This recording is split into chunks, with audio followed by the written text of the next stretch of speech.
Sejak saat itu, semuanya berubah, terutama Bima. Bima menjadi pendiam, mengasingkan diri, dan seperti menutup komunikasi.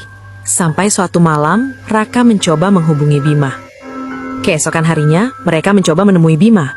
Semua tampak biasa saja. Namun saat memasuki kamar Bima, suhu kamar terasa dingin tidak wajar. Tanpa basa-basi, Reza langsung menanyakan tentang sosok itu kepada Bima. Dan Bima menjawab bahwa sosok itu berada di belakang Raka. Tubuh Raka kaku. Perlahan ia menengok ke belakang. Kosong, tidak ada apa-apa.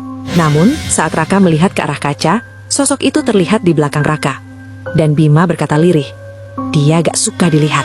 Ahmad akhirnya menjelaskan sesuatu yang membuat semuanya semakin mencekam. Kalau cuma ikut, masih bisa dilepas.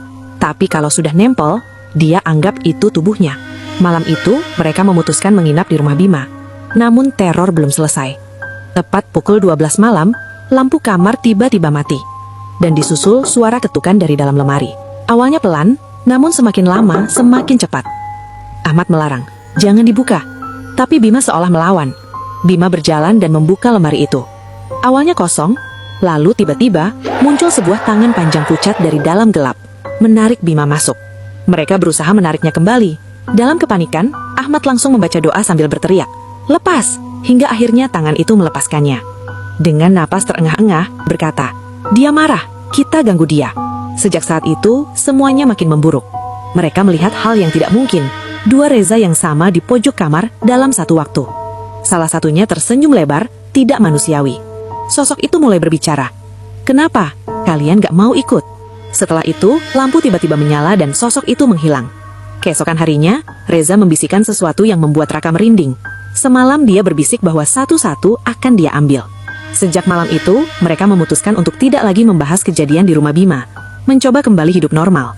Tapi itu hanya sekedar harapan, karena beberapa hari kemudian, Bima tiba-tiba menghilang, tanpa jejak. Rumahnya kosong, semuanya menghilang. Ketika mereka kembali ke hutan untuk mencari jawaban, mereka justru menemukan keanehan yang lebih besar. Bekas api unggun itu masih ada, padahal tidak ada siapa-siapa. Lalu suara itu kembali terdengar. Bima! Bukan hanya satu, tapi memanggil dari segala arah. Dan tiba-tiba di antara pepohonan, muncul banyak sosok yang sama. Dan salah satu di antara mereka berubah menjadi Bima yang mereka kenal. Semua sosok itu mulai mendekat. Mereka semua berlari, tanpa menoleh, tanpa berhenti. Mereka berhasil keluar, tapi lagi-lagi ini bukan akhir. Beberapa waktu kemudian, Reza mulai berubah. Sering melamun, tersenyum sendiri. Hingga suatu malam, ia mengirim voice note terakhir. "Sekarang, giliranku."